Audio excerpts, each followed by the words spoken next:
Halo para pemirsa, jumpa lagi kita di channel Sekolah Birokrasi, channel yang secara khusus mengulas berbagai pengetahuan dan pengalaman terkait dengan bagaimana birokrasi mentransformasi diri menjadi mesin pemerintah yang responsif dan adaptif terhadap tuntutan situasi dan kondisi yang ada. Tema kita kali ini akan mengupas tentang tips mengenai cara membuat peta poros bisnis atau yang sering disingkat dengan probis pada birokrasi pemerintah daerah. Hal ini penting untuk kita ulas bersama karena tema ini merupakan salah satu bagian penting dari 8 area perubahan dan banyak orang yang menolak untuk menyusun instrumen yang berkaitan dengan aspek ketatalaksanaan. Hal ini berkaitan karena impact daripada penyusunan instrumen probis itu, kalau sekiranya kemudian para pejabat yang saat itu menduduki jabatan, baik di level kepala perangkat daerah maupun kepala bidang dan mungkin juga kepala seksi, itu bisa terkena dampak, bisa dipertahankan jabatan tersebut karena yang terkena adalah struktur organisasi.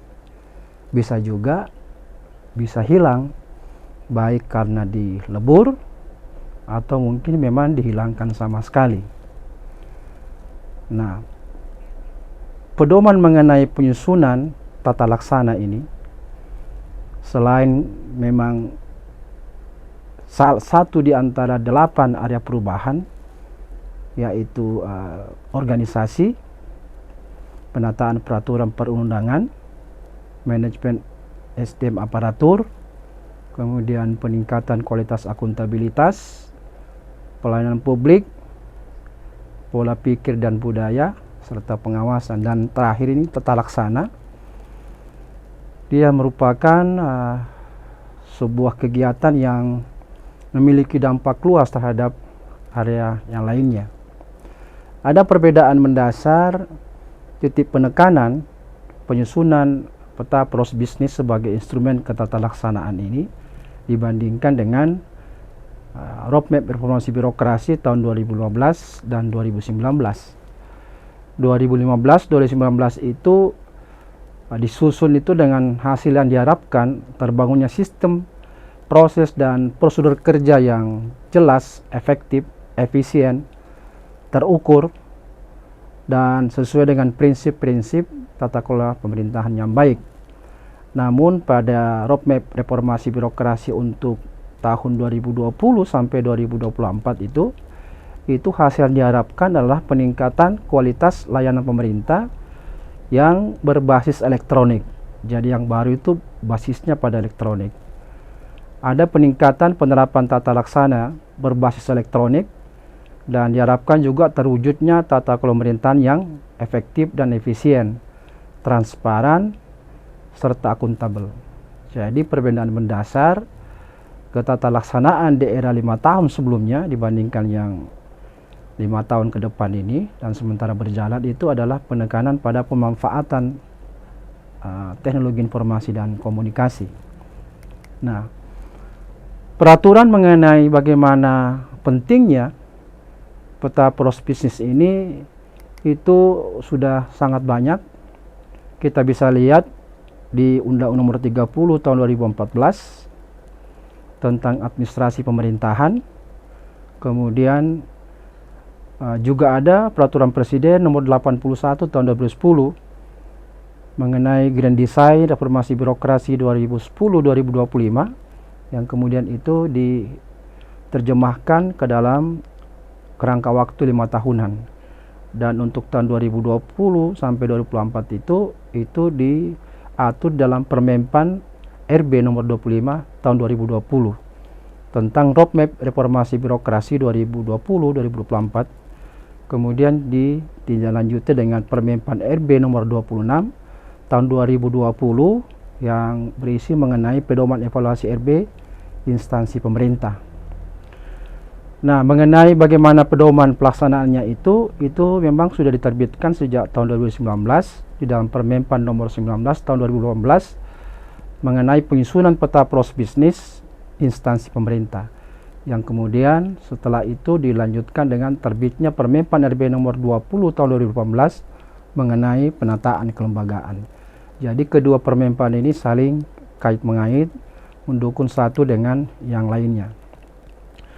Nah, penyusunan mengenai peraturan mengenai probis ini dan reformasi birokrasi nomor 25 maupun 26 tahun 2020 tentang roadmap organisasi maupun pedoman evaluasi itu memang mendukung sebenarnya Perpres nomor 95 ya tahun 2018 tentang pemerintahan berbasis elektronik atau disingkat biasanya SPBE, di mana bertujuan untuk mewujudkan sistem pemerintahan berbasis elektronik yang terpadu baik di instansi pusat maupun pemerintah daerah. Nah, arsitektur SPB nasional ini akan digunakan sebagai acuan di dalam pelaksanaan integrasi proses bisnis atau probis, termasuk data, infrastruktur, aplikasi, dan keamanan SPB untuk menghasilkan keterpaduan secara nasional. Jadi seperti disebutkan tadi bahwa di dalam Undang-Undang nomor 30 tahun 2015 tentang administrasi pemerintahan itu, arti pentingnya probis itu ada di pasal 7 di ayat 2 di poin 6, bahwa pentingnya pemerintah itu menyusun SOP dan dalam kerangka apa untuk pembuatan keputusan dan atau tindakan. Nah, di dalam Undang-Undang nomor 30 tahun 2014 tentang administrasi pemerintahan itu sebenarnya penyusunan probis ini itu merupakan kewajiban seorang pejabat, karena itu dalam pasal 2 itu disebutkan bahwa pejabat pemerintahan berkewajiban untuk menyelenggarakan administrasi pemerintahan sesuai dengan ketentuan peraturan perundangan, kebijakan pemerintah dan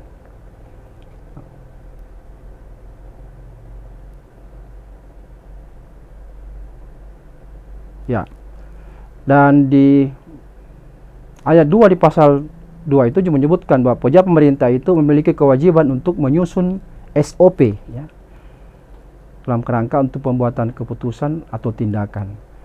Nah, di dalam pasal 49 disebutkan bahwa di ayat 1 itu bahwa pejabat pemerintah sesuai dengan kewenangannya wajib menyusun ya dan melaksanakan penyusunan standar operasi prosedur untuk pembuatan keputusan.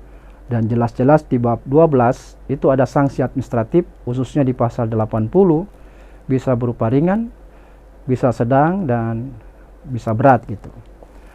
Nah, dalam PP 18 tahun 2016 itu tentang perangkat daerah, itu di pasal 2 itu di poin G-nya juga itu menjelaskan dengan baik bahwa pentingnya asas tata kerja yang jelas di setiap pemerintahan itu, di mana pelaksanaan tugas dan fungsi perangkat daerah dan unit kerja pada perangkat daerah itu mempunyai hubungan kerja yang jelas, baik vertikal maupun horizontal.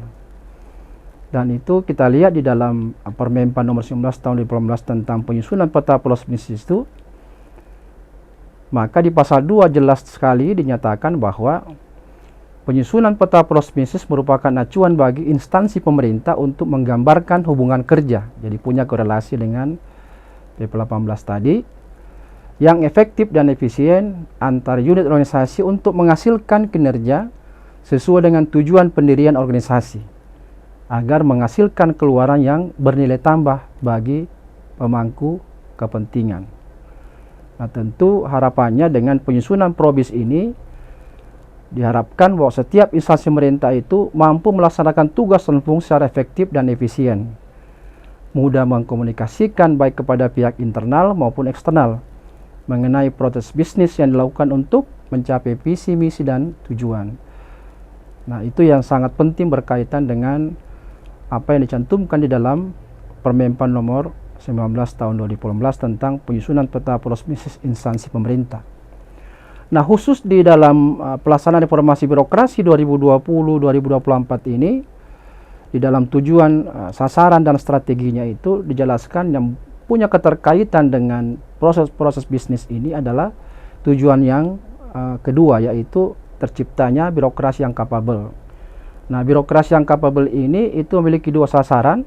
Yang pertama, tertatanya kelembagaan instansi pemerintah yang berbasis kinerja dan prinsip efisiensi. Dan sasaran yang kedua itu dinyatakan terciptanya bisnis proses atau proses bisnis yang sederhana, mudah, dan berbasis teknologi informasi dan komunikasi. Jadi sudah memang inline dengan peraturan perundang-undangan sebelumnya. Nah, bagaimana strategi pelaksanaannya itu? Maka diharapkan bahwa untuk mencapai tujuan RB 2020-2024 itu berkaitan dengan birokrasi yang capable, maka perlu penyempurnaan desain kelembagaan pemerintah. Selain itu, pentingnya penguatan sinergi antar lembaga, baik di pusat maupun di daerah, sehingga terbentuk apa yang disebut dengan well interconnected system. Yang berikutnya adalah perlu akselerasi penerapan sistem pemerintahan berbasis elektronik yang berintegrasi dalam penyelenggaraan pemerintahan dan pembangunan. Dan strategi lainnya adalah tertatanya alokasi anggaran sesuai dengan sasaran dan target kinerja.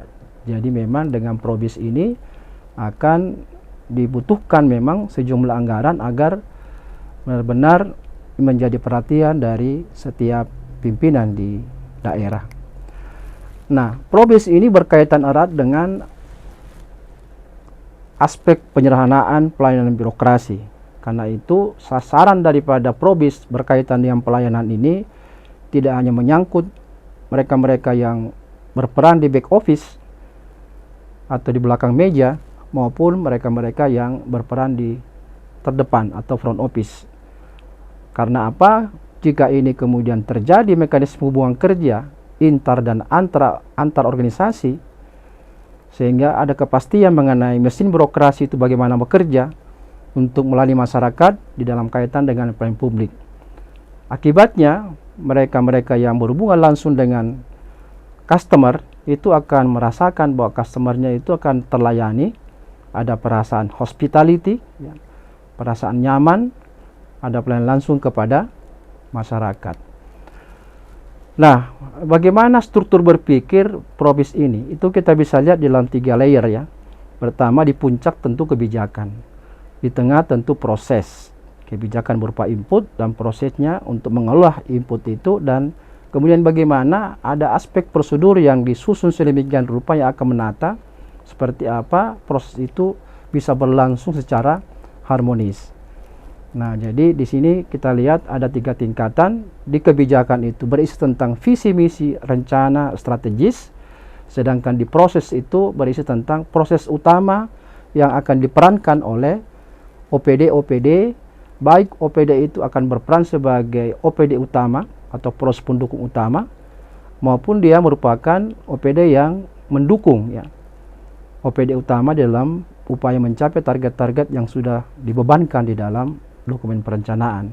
Serta ada kemungkinan juga perangkat daerah yang berperan sebagai pendukung atau proses manajemen. Nah, dalam proses penyusunan Probis ini ada 3 hal yang saya kira penting untuk kita perbaiki atau susun. Pertama tentu penyusunan dan perbaikan SOP. Karena dampak daripada penyusunan Probis ini akan memerlukan SOP.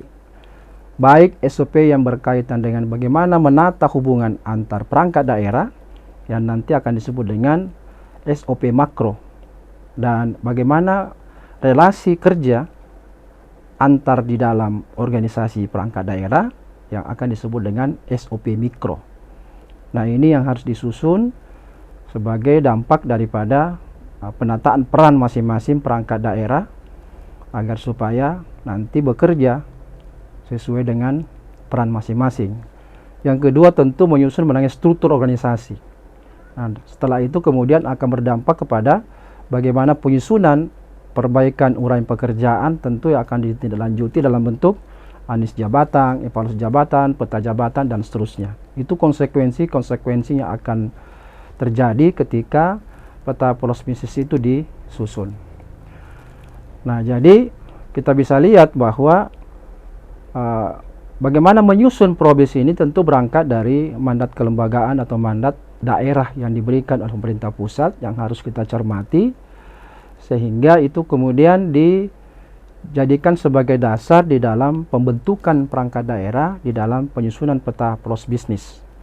Tentu di sini di bawah daripada mandat kelembagaan itu tersusun arah kemana sebenarnya pemerintah daerah itu ingin dibawa melalui pernyataan visi, misi, program, dan indikator kinerja utama.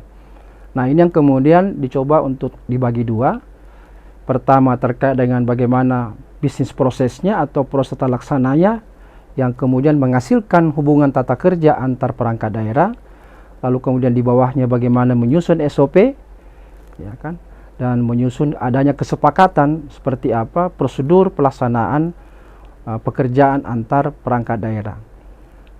Dampak lain daripada penyusunan proses tata laksana ini adalah munculnya struktur organisasi. Mungkin saja memiliki relevansi dengan struktur yang ada atau mungkin juga diperbarui karena adanya penataan baru. Dampak daripada penyusunan struktur organisasi ini yang saya sebut tadi, munculnya aktivitas yaitu menganalisis jabatan-jabatan apa yang penting di dalam perangkat daerah yang sudah ditentukan, mana perangkat daerah berperan sebagai OPD utama, sebagai OPD penunjang, atau mungkin OPD lainnya yang membantu proses manajemen. Dan ini terkait dengan rangkaian melakukan analisis jabatan, uraian jabatan dan uraian tugas, dan analisis beban kerja.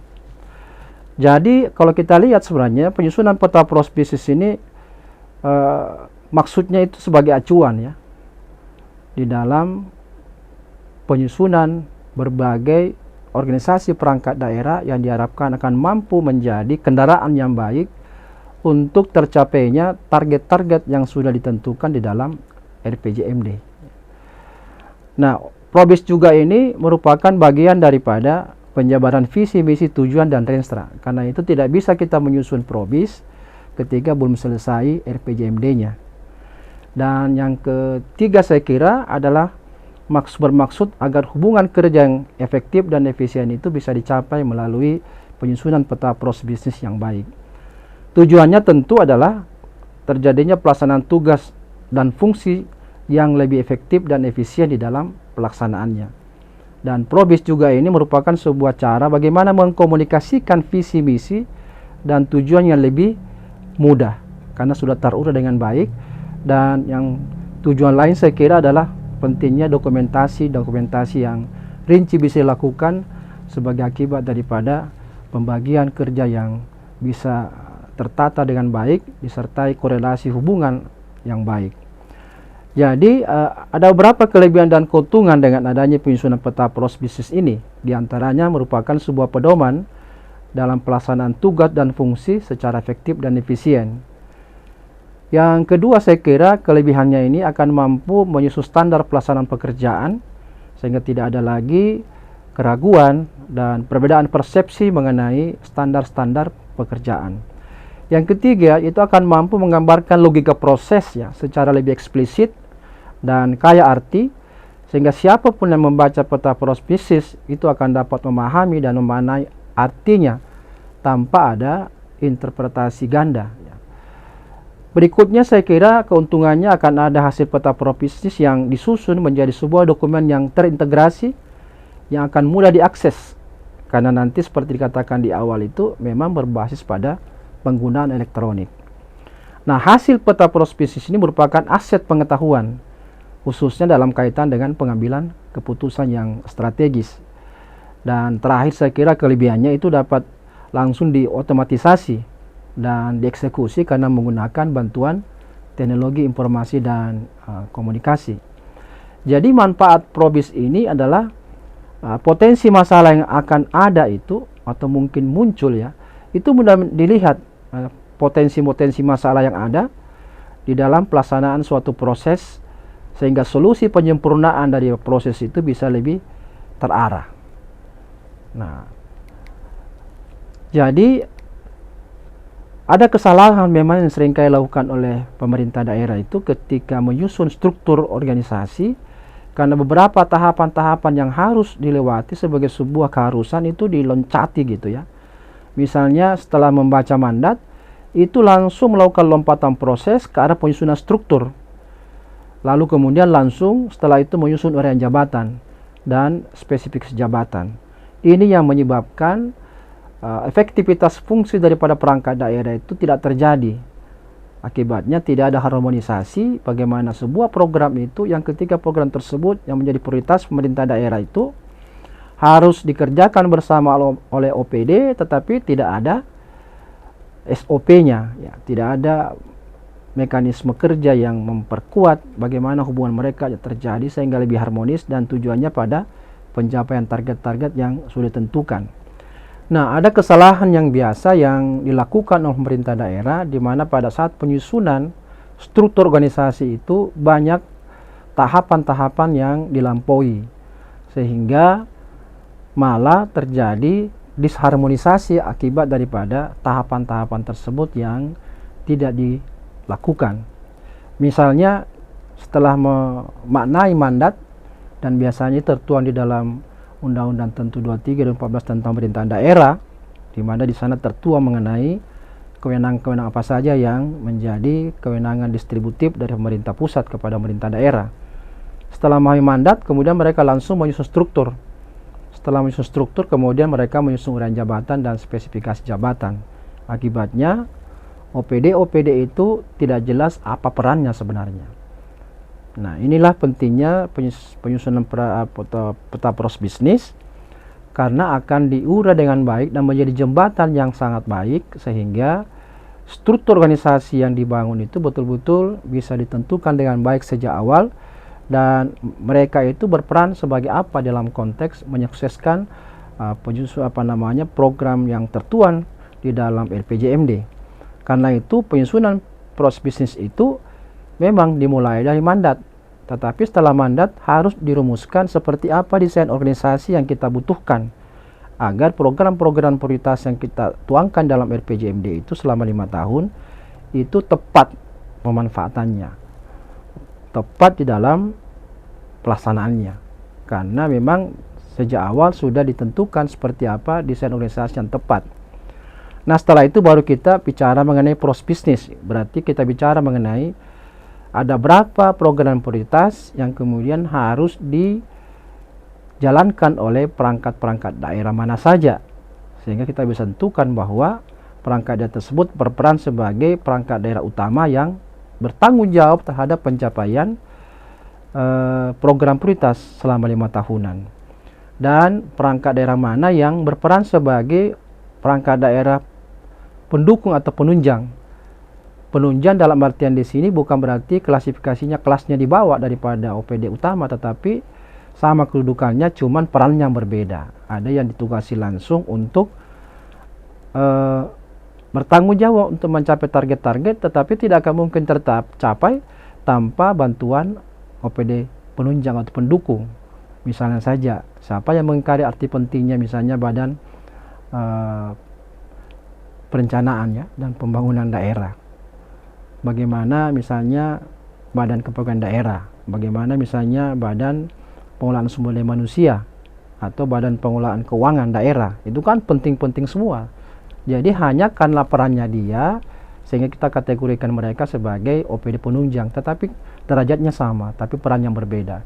Nah, disinilah kemudian setelah kita tentukan peran masing-masing ini, maka kita menyusun struktur bicara mengenai kedalaman, keluasan daripada program-program prioritas yang akan diembat oleh OPD tersebut, sehingga bagaimanapun juga program prioritas yang merupakan turunan dari RPJMD itu bisa dilaksanakan dengan baik dengan ditunjang oleh struktur organisasi yang tentu memegang prinsip tidak juga terlalu besar, tapi prinsipnya efektif di dalam memerankan diri untuk menghantar berbagai macam program prioritas, kegiatan dan subkegiatan sehingga efektif.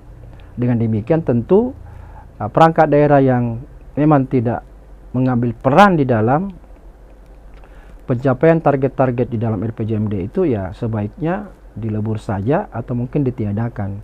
Termasuk ketika bicara struktur yang lebih vertikal ke bawah, apakah itu bidang, apakah itu bagian, apakah seksi subbagian, kalau kemudian di dalam operasionalisasi sehari-hari dalam kaitan dengan tanggung jawab melaksanakan program prioritas itu tidak ada aktivitasnya atau mungkin sangat sedikit, tentu sebaiknya dilebur, karena ini kan berimplikasi pada inefisiensi anggaran, termasuk inefisiensi SDM yang digunakan begitu.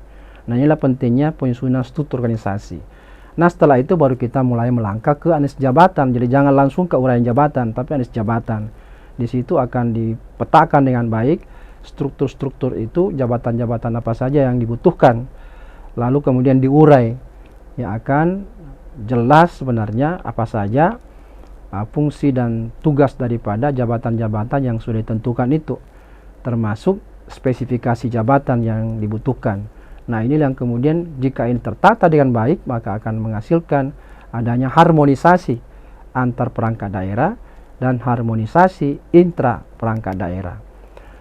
Nah, jadi makna atau hakiki daripada proses bisnis itu tentu kita bisa maknai bahwa proses dan probis itu merupakan serangkaian aktivitas atau tugas yang saling terkait dan berhubungan yang berurutan, di mana merubah input menjadi output ya. Nah, kumpulan aktivitas atau tugas yang terstruktur ya, dan menghasilkan layanan atau produk yang spesifik bagi satu atau beberapa penerima hasil tertentu. Jadi kita bisa melihat definisinya di dalam Permenpan itu nyatakan bahwa probis itu adalah diagram yang menggambarkan hubungan kerja yang efektif dan efisien antar unit organisasi untuk menghasilkan kinerja yang sesuai dengan tujuan pendirian daripada organisasi, sehingga mampu menghasilkan keluaran yang bernilai tambah tentu bagi masyarakat atau pemangku kepentingan. Jadi alur berpikir penyusunan probis itu memang harus berangkat dari tersusunnya RPJMD dengan baik, tanda kutip dengan baik ya, karena banyak RPJMD biasanya tidak baik gitu. Karena itu kan berimplikasi kepada besaran kelembagaan yang akan disusun begitu, baik desain maupun strukturnya ya. Nah, dengan probis yang bagus ini maka perangkat daerah yang berperan sebagai pengawas itu akan mudah sebenarnya memerankan perannya, karena implikasi daripada probis ini yang berupa desain dan struktur organisasi itu tentu akan melihat sejauh mana pemanfaatan ASN-nya di dalam jumlah atau kuantitas maupun kualitas maupun kompetensi dan potensi yang mereka miliki, sehingga benar-benar terhitung berapa jumlah pegawai yang dibutuhkan untuk setiap perangkat daerah. Nah, ini tentu berkaitan dengan aspek kepegawaian. Nah, kita juga bisa menggunakan probis ini sebagai bagian daripada bagaimana menilai hubungan ketatalaksanaan antar OPD dan intra OPD, sehingga itu kemudian berimplikasi berapa anggaran yang mereka butuhkan setiap OPD dalam memerankan perannya selaku OPD utama maupun OPD pendukung, sehingga penyusunan EKPD ya maupun RKA setiap tahun itu cukup dilihat dari target-target di masing-masing perangkat daerah, serta bagaimana program prioritas itu yang dikolaborasikan itu bisa dihitung dengan baik dan bisa ditentukan besaran daripada pemanfaatan atau penggunaan anggaran. Nah, jadi ada beberapa yang saya kira penting untuk kita ketahui berkaitan dengan asas penyusunan peta proses bisnis. Asas pertama itu berkaitan dengan pengelompokan dilakukan berdasarkan fungsi, bukan berdasarkan unit kerja. Karena itu fungsi itu kan muncul dari adanya penentuan perangkat daerah dibentuk itu didasarkan pada mau kemana arahnya ini RPJMD, yang ada di dalamnya tentu tertuang mengenai strategi, yang tentu strategi bicara mengenai visi misi kan, kebijakan dan strategi. Asas yang kedua adalah bahwa pengelompokan fungsi organisasi merupakan kesepakatan cara pandang terhadap seluruh program dan kegiatan yang dilakukan oleh instansi pemerintah. Jadi bukan struktur dulu yang dibangun, tetapi program itu harus difasilitasi atau dibuatkan kendaraan yang tepat, sehingga kendaraan yang dibuat atau OPD yang dibuat itu betul-betul cocok dengan barang atau tumpangan yang dipakai gitu ya. Jadi itu prinsipnya. Dan asas yang ketiga, semakin sederhana pengelompokan itu, maka tentu akan semakin baik karena akan mempermudah prosesnya ketata laksanaan itu. Semakin banyak perangkat daerah yang diterjemahkan karena berpikiran bahwa jangan menghilangkan struktur yang ada, itu akan mempersulit di kemudian hari dan menyebabkan kemudian pemborosan di dalam pemberian atau alokasi anggaran. Nah, itu yang saya kira penting, sehingga itulah 3 asas yang akan melahirkan peta poros bisnis. Nah, secara spesifik agak teknis memang bahwa peta poros bisnis adalah merupakan diagram yang menggambarkan hubungan kerja yang efektif dan efisien antar unit organisasi untuk menghasilkan kinerja sesuai dengan tujuan pendirian daripada organisasi agar menghasilkan keluaran yang bernilai tambah bagi tentu masyarakat. Nah, proses ini merupakan apa yang disebut dengan serangkaian tahapan yang mengubah input menjadi output. Nah, ini yang saya kira menjadi perhatian, sehingga kalau daerah ingin menyusun probis, maka langkah dan sasaran yang penting yang harus diperhatikan bahwa pertama-tama coba analisis terlebih dahulu dokumen RPJMD, Renstra, organisasi dan SOTK yang ada. Jadi para kepala OPD yang ada sementara memangku jabatan itu jangan pernah berpikir bahwa OPD itu milik dia, dan harus merelakan sejauh mana hasil peta probis mengenai struktur yang dibutuhkan. Nah, tergantung nanti tentu kepala daerah apakah dengan struktur yang baru itu memerlukan penempatan orang baru atau hanya kelanjutan daripada orang lama ketika memang perangkat daerahnya itu masih terpakai. Nah, ini berarti bicara mengenai berikutnya penyusunan peta poros bisnis dan subproses bisnis serta peta relasi.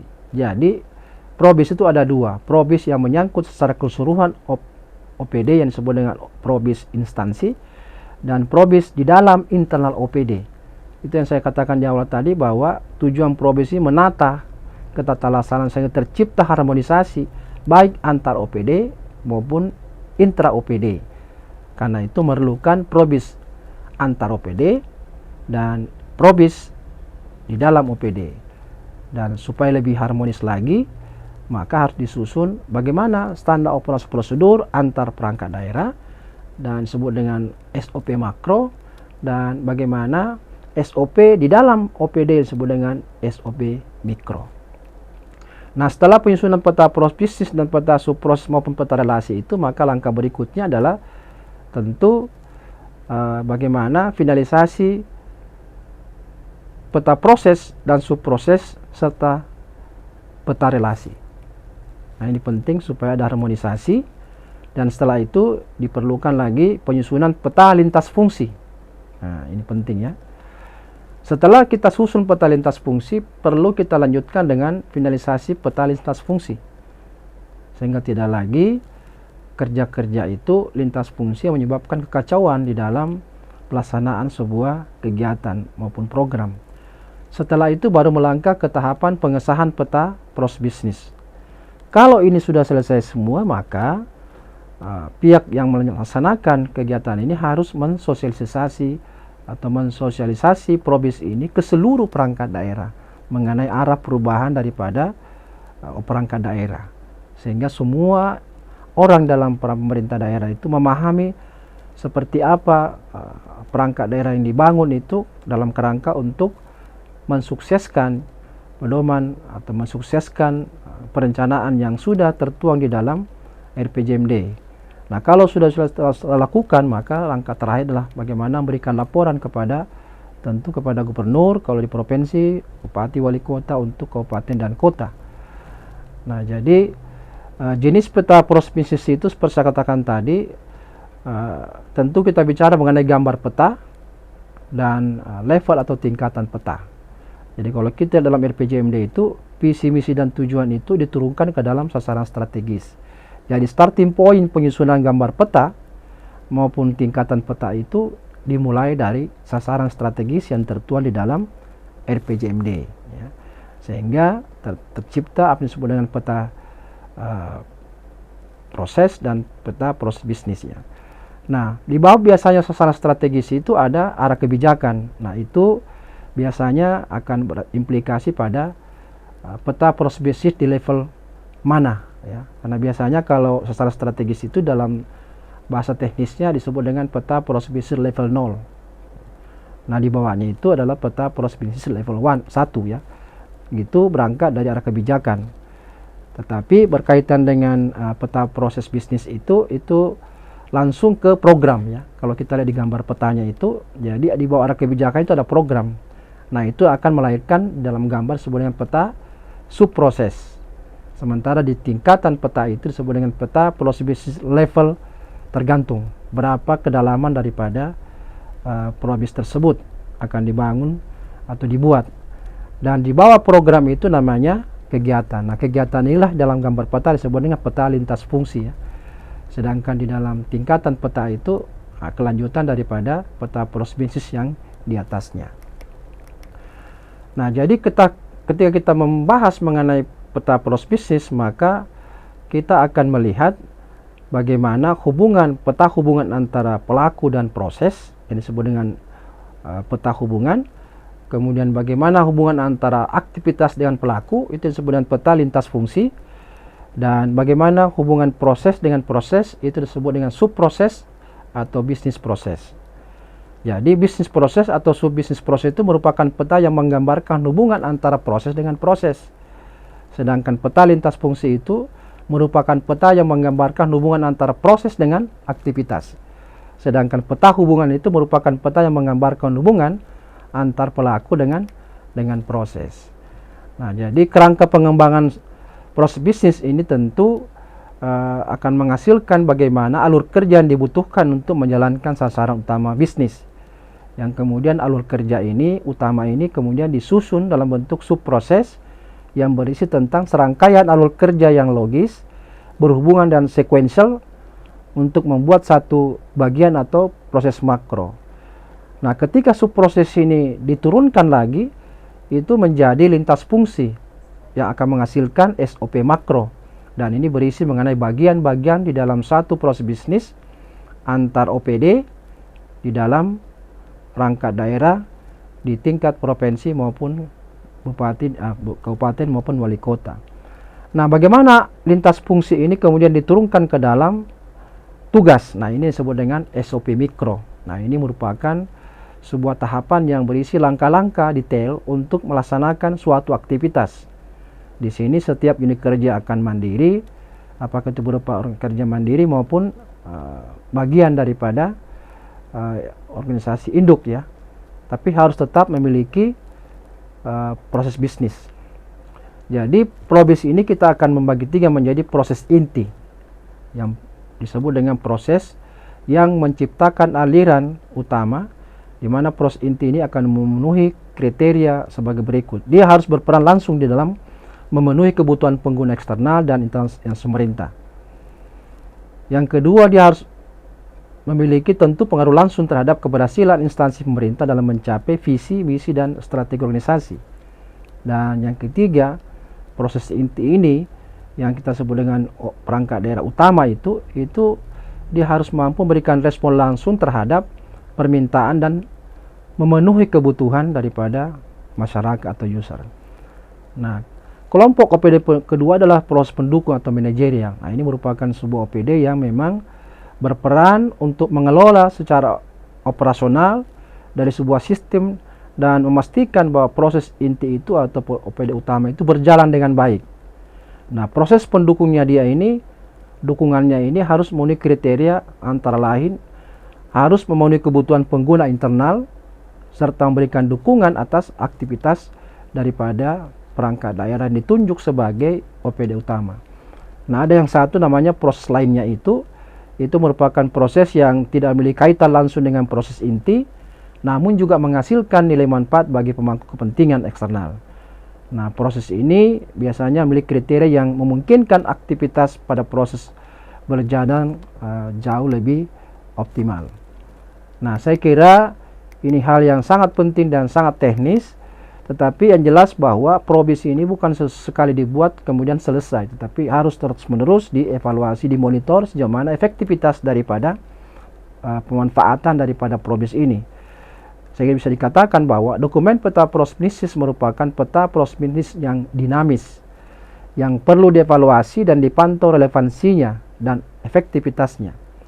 Pemantauan dan evaluasi peta poros bisnis itu dilaksanakan oleh unit organisasi yang mempunyai tugas dan fungsi di bidang ketatalaksanaan, paling sedikit 1 tahun sekali dievaluasi.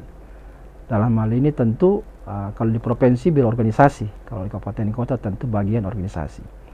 Yang kedua, evaluasi atas peta poros bisnis yang telah diimplementasikan itu menjadi dasar perbaikan dan peningkatan peta poros bisnis instansi pemerintah, dan dilakukan untuk memastikan implementasi poros bisnis yang ada itu telah mampu memicu kinerja yang diharapkan. Dan selanjutnya bahwa evaluasi atas peta poros bisnis itu di lingkungan instansinya masing-masing wajib dilaporkan kepada kepala daerah sebagai bagian penting dari adanya pemanfaatan perubahan, dan ini juga akan dilaporkan pada saat dilakukan evaluasi pelaksanaan RB oleh Kementerian PAN dan Reformasi Birokrasi. Inilah yang saya kira penting untuk dicermati, bagaimana arti pentingnya Probis di dalam reformasi birokrasi, karena bukan merupakan satu bagian yang terpisah dengan 8 area perubahan lainnya. Saya kira inilah yang sangat penting ketika kita ingin membangun sebuah peta poros bisnis.